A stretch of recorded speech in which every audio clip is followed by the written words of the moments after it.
welcome to Posisi Podcast Singkat Xiaopinzi. Ramadan semakin dekat ya. Ramadan memang waktu yang tepat untuk mencari berkah. Tapi ternyata di luar sana masih banyak yang salah kaprah menganggap hal-hal yang sebenarnya mubah, tapi mereka anggap menjadi sunnah. Makanya hari ini kita bakalan mengulik tentang topik keutamaan amalan sunnah puasa Ramadan dan hikmahnya untuk kesehatan bersama dengan Ustadz Sukron. Assalamualaikum Ustadz Sukron. Waalaikumsalam warahmatullahi wabarakatuh. Apa kabarnya hari ini Ustadz? Alhamdulillah Mbak, baik sekali lahir dan batin insya Allah. Alhamdulillah.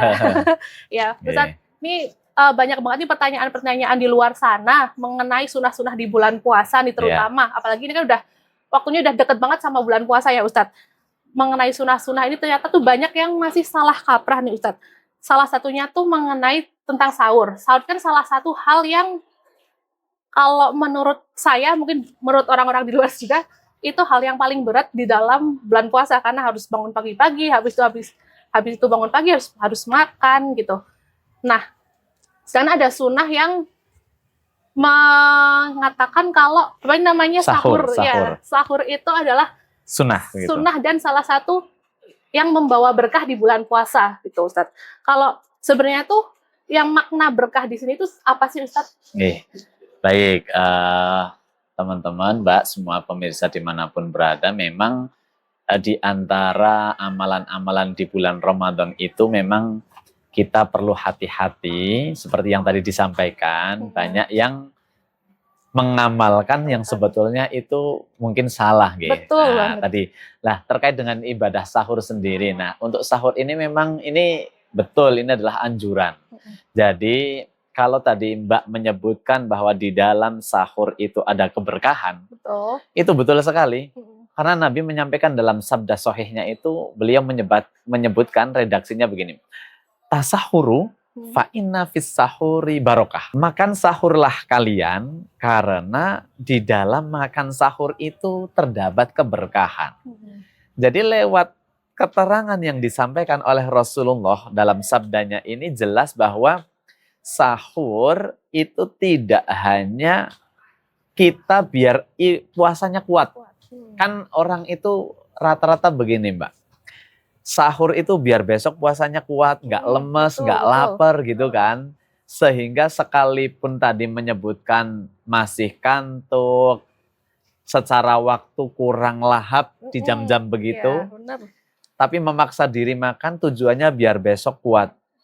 Sekalipun itu benar, tetapi sebagai seorang muslim kita niatkan sahur ini bukan sekedar biar besok kuat saja, tetapi dalam rangka mengikuti perintah Nabi, mengikuti sunnah Nabi, karena di dalamnya ada keberkahan. Nah, keberkahan itu sendiri satu, karena mengikuti perintah Nabi, yang kedua, sahur itu ternyata membedakan puasanya orang yang beragama Islam dengan orang-orang Yahudi dan Nasrani, Mbak. Kan kita paham bahwa ternyata tidak hanya Muslim yang berpuasa, agama Yahudi dan Nasrani juga berpuasa. Nah, sahur salah satu menjadi pembeda, ya, karena mereka berpuasanya itu tidak sahur. Nah, sahur sendiri itu walaupun tadi secara manusiawi kata Mbaknya tadi ngantuk, nggak nafsu begitu kan. Memang itu cukup berat. Nah, makanya kalau hanya sebatas, saya nggak sahur kuat kok. Akhirnya kan tetap nggak sahur. Karena dia menganggap, saya nggak sahur juga tetap kuat puasa. Tapi kita niatkan tadi, itu menjalani perintah. Karena memang di dalam perintah itu adalah adanya keberkahan. Begitu Mbak. Terus kalau misal orang yang nggak sahur gitu, apakah di situ jadinya, keutamaan puasanya jadi berkurang kah atau sebenarnya itu nggak apa-apa kalau nggak sahur gitu? Ya, memang secara hukum sahur sifatnya adalah sunnah. Hukum dari sahur itu adalah sunnah tapi yang dianjurkan atau sunnah muakkadah. Jika terjadi seseorang mungkin karena terlalu capek, kemudian mungkin karena dia tidurnya terlalu lelap sehingga bangun-bangun azan subuh atau setelah itu, dan dia tidak memiliki kesempatan untuk sahur. Ini bagaimana? Apakah rusak puasanya? Ataukah kemudian dia pahalanya berkurang dan sebagainya? Dalam pahala puasa itu dia tidak masalah. Artinya saat orang tidak sahur karena tidak menyengaja diri ya, itu boleh silahkan berpuasa saja. lanjutkan puasanya, tetap akan mendapatkan pahala puasa. Hanya dia tidak mendapatkan sunnah sahurnya. Jadi yang tidak dapat sunnah sahurnya, tapi puasanya itu no problem.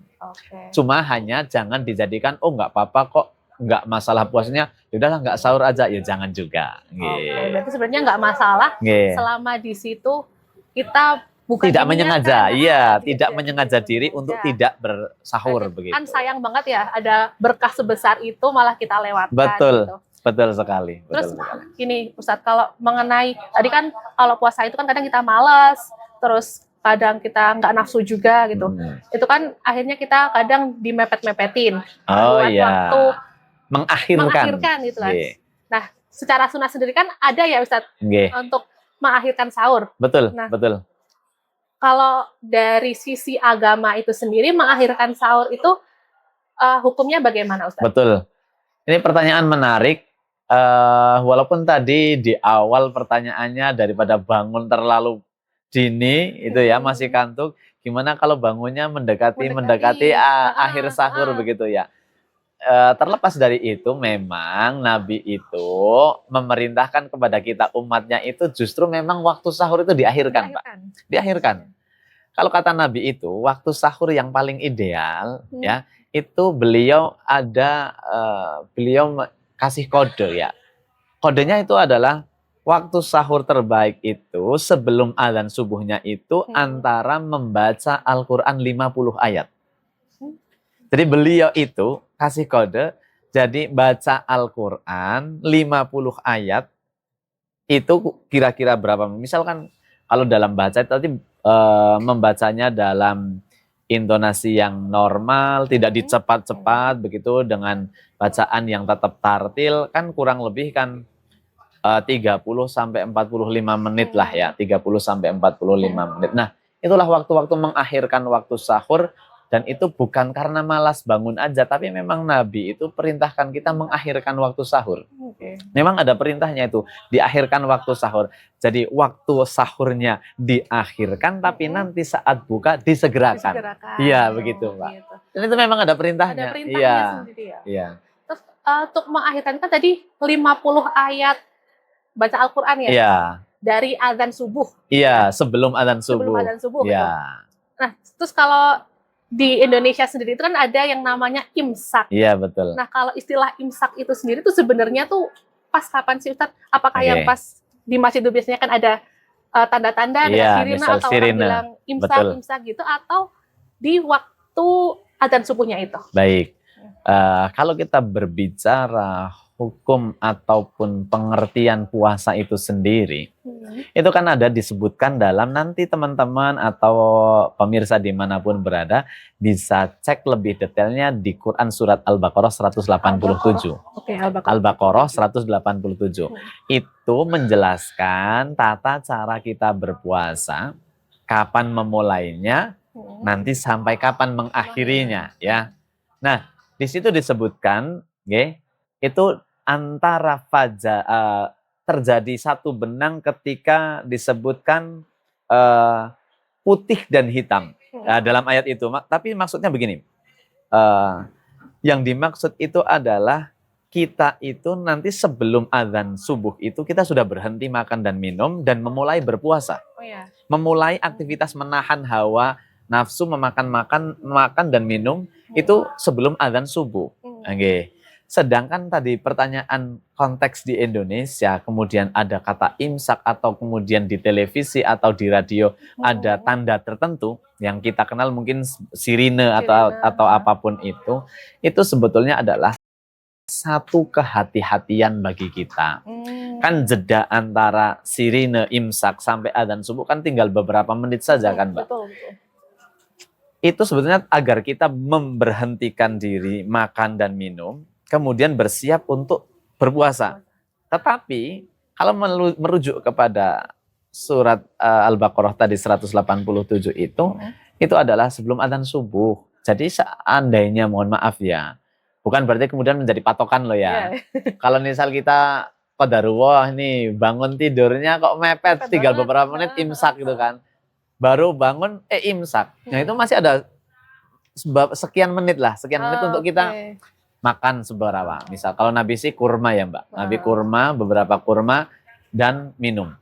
Jadi dalam kondisi semepet apapun itu, kita tetap usahakan sahur. Asal belum adzan subuh loh. Oh iya, iya. Sebelum adzan. Sebelum adzan ada. subuh.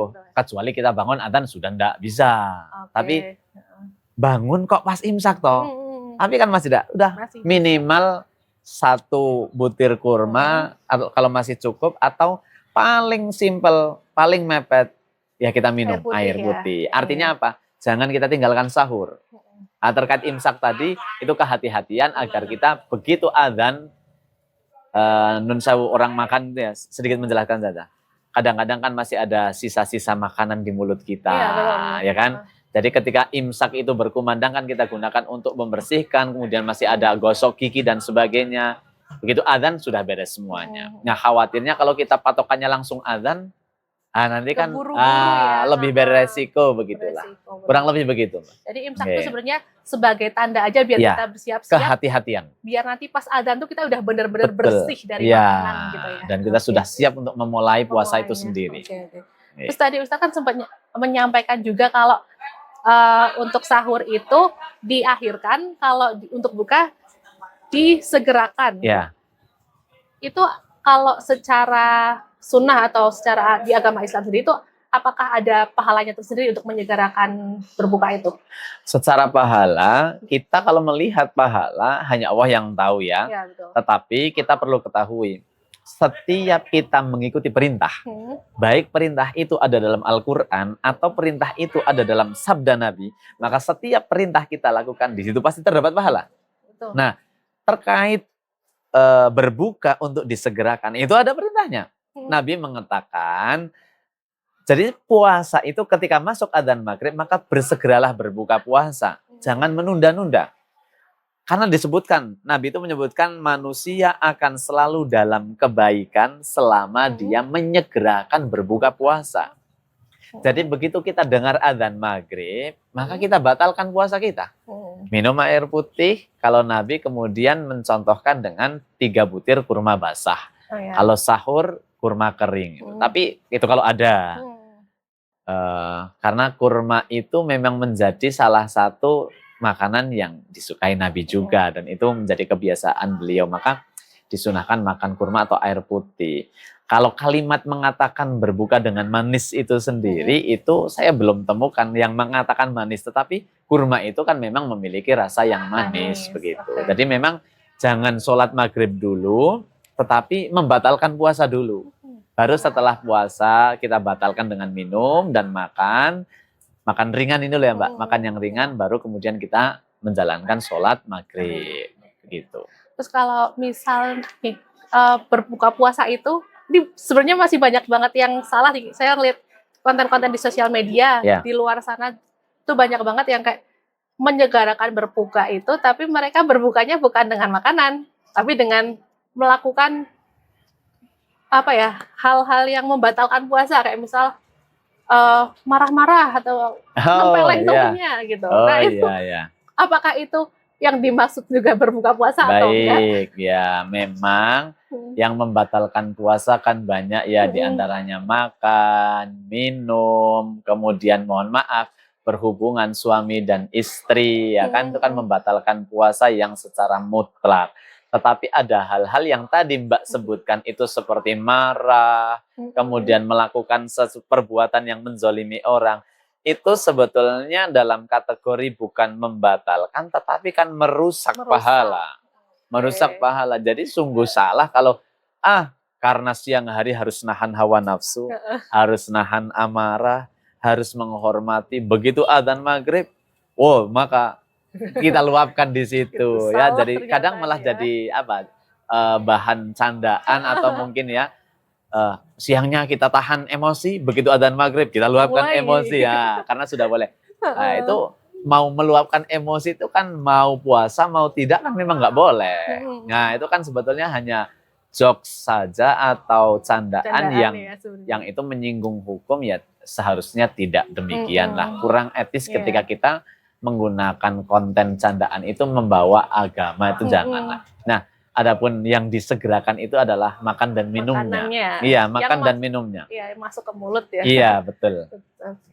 Terus tadi Ustadz juga sempat nyampein kalau misal sahur itu baiknya dengan kurma kering, terus kalau berbuka itu dengan kurma basah. Kalau ada. Kalau ada Iya. ya. Nah, saya tuh pernah dengar di Ustadz waktu itu di suatu kajian lah gitu. Intinya menjelaskan kalau berbuka itu sebaiknya dengan yang pertama dengan susu, kedua jika tidak ada dengan kurma, jika tidak ada lagi dengan air. Nah itu sebenarnya ada dasar dalilnya atau enggak sih Ustaz? Kalau dasar dalil yang khusus secara spesifik menyebutkan itu ada susu dan lain sebagainya, sepemahaman saya belum menangkap. Tetapi yang kita pelajari kemudian jelas itu adalah Nabi itu ketika berbuka puasa menyegerakan itu air putih dan kurma. Itu. Ya. Kurma basah itu ya tadi. Iya, kurma basah.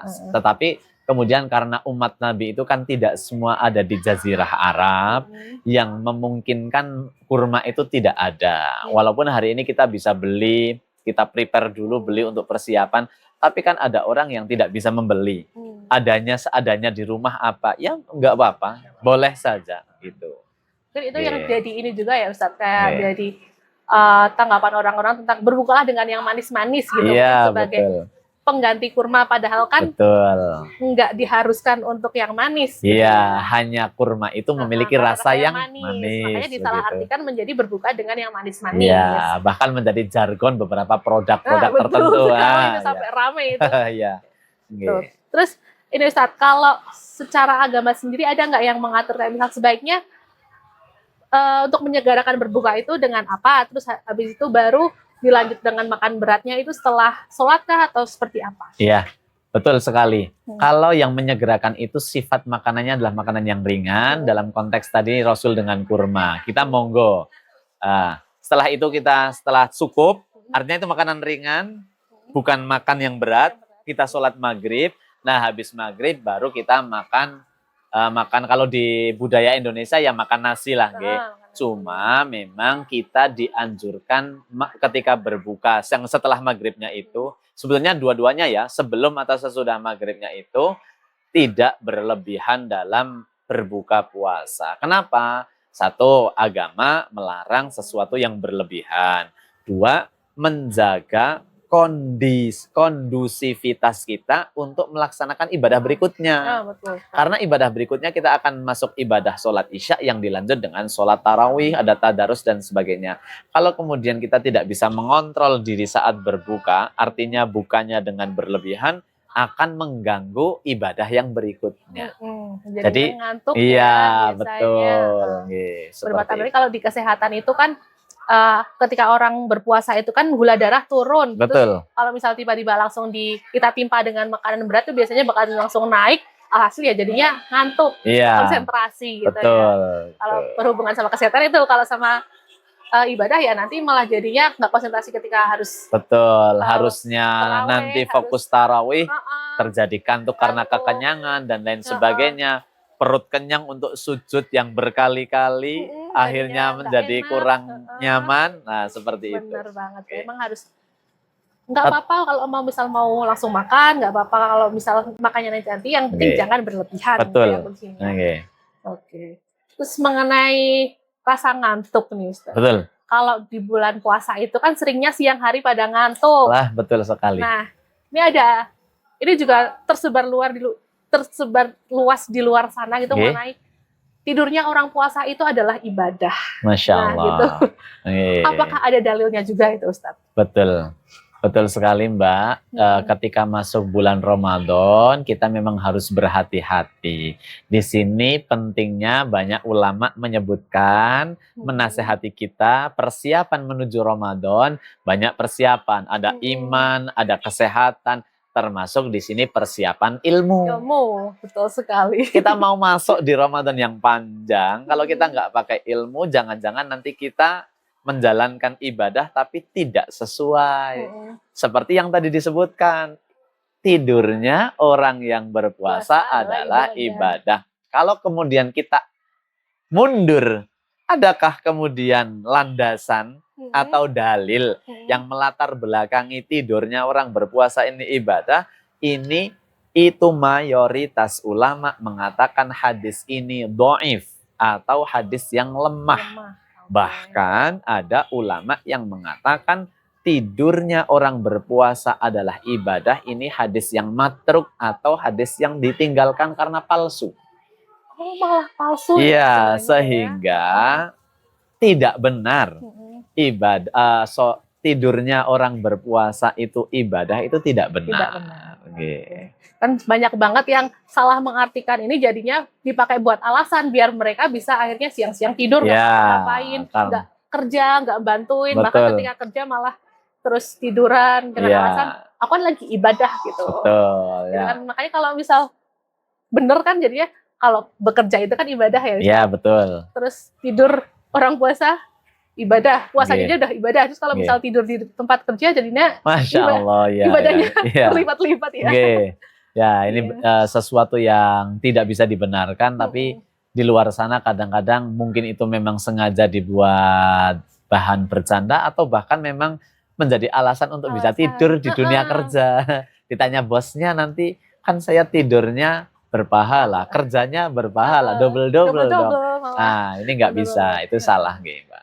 Tapi kalau mungkin kalau misal daripada kita melakukan hal-hal yang nggak bermanfaat itu ya Ustadz, lebih baik tidur itu mungkin nggak apa-apa kali ya Ustadz. Ya, jadi begini Mbak, yang perlu kita luruskan memang saat kita kantuk, kemudian kita butuh istirahat, nggak salah kita tidur itu. Jadi kita sedang berpuasa di bulan Ramadan, kemudian kita capek, kantuk, kemudian kita tidur, kan nggak membatalkan puasa. Iya, kan nggak membatalkan puasa. Dan sah-sah saja kita tidur. Yang salah adalah saat tadi, ketika mau tidur, diniatkan ibadah, atau ketika ditanya, kamu kok tidur terus? Dia jawabnya, ini ibadah.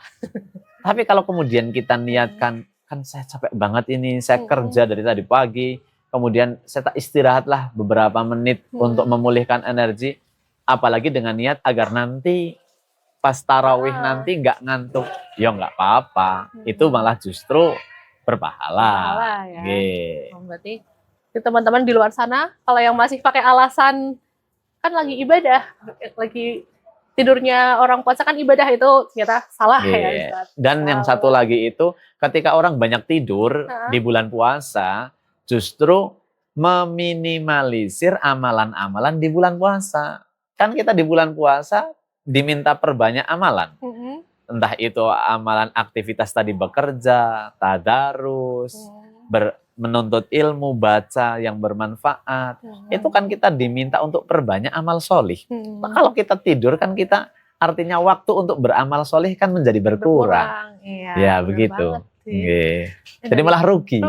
Ya. Harusnya waktunya kita bisa buat menambah untuk beribadah, malah jadinya kita pakai buat tidur yang nggak dapat apa-apa gitu. Walaupun tidur sendiri tidak membatalkan puasa, tapi yang nggak boleh adalah jadikan alasan itu sebagai sunnah Nabi. Itu ya. Betul banget. Jadi nggak apa-apa kalau tidur, asalkan kalau benar-benar lagi capek, kadang emang badan lagi butuh buat istirahat. Butuh istirahat, ya boleh. Sebagai alasan kan lagi puasa, jadi hitung-hitung ibadah. Ya, itu yang nggak boleh. Terus kalau ini Ustaz, ada juga kan istilah yang namanya qailullah ya. Atau ya beristirahat itulah sementara. Iya. Itu konsepnya itu gimana sih Ustaz? Oh iya, terkait yang ini persamaannya membahas sama-sama tidur ya. Qailullah itu sebetulnya memang ada beberapa ulama yang mengatakan ini adalah istirahat sejenak untuk memulihkan energi kita, mengembalikan konsentrasi kita agar kita lebih fokus dalam beribadah. Tapi perlu diperhatikan, qailullah ini secara waktu juga ada penyebutannya. Ini kebanyakan ulama menyebutkan waktunya itu kan kalau qailullah kan artinya kan tidur siang ya, tidur siang. Berarti jelas siang, bukan pagi. Nah, itu kebanyakan ulama menyebutkan beberapa waktu sebelum memasuki waktu zuhur. Antara 15 sampai 30 menit, Pak. Ini bisa dikatakan sebagai tidur atau hanya sekedar istirahat sejenak. Karena kan kalau kita lihat secara waktu 15 sampai 30 menit, ada yang bisa dengan waktu itu sudah pulas, tapi ada yang baru ya sudah tidur tapi belum terlalu pulas. Tapi pada intinya adalah mengistirahatkan sejenak fisik kita itu sebelum kita memasuki waktu zuhur. Walaupun ada yang menyebutkan boleh juga dilakukan setelah zuhur. Tapi pada konsep intinya adalah itu beristirahat sejenak untuk mengembalikan daya, mengembalikan konsentrasi agar kita nanti saat beribadah lebih fokus. Baik itu ibadah terkait sholat zuhur sendiri ataupun ibadah-ibadah di malam hari di bulan Ramadan. Begitu. Okay. Terus kalau misal itu kan kalau qailullah itu kan tadi untuk waktunya sekitar menjelang zuhur lah. Menjelang zuhur. Tidurnya itu yang pas habis sahur gitu tidak termasuk. Tidak termasuk yang kita bahas ini, yang dengan istilah qailullah tadi. Itu. Karena itu memang disebutkan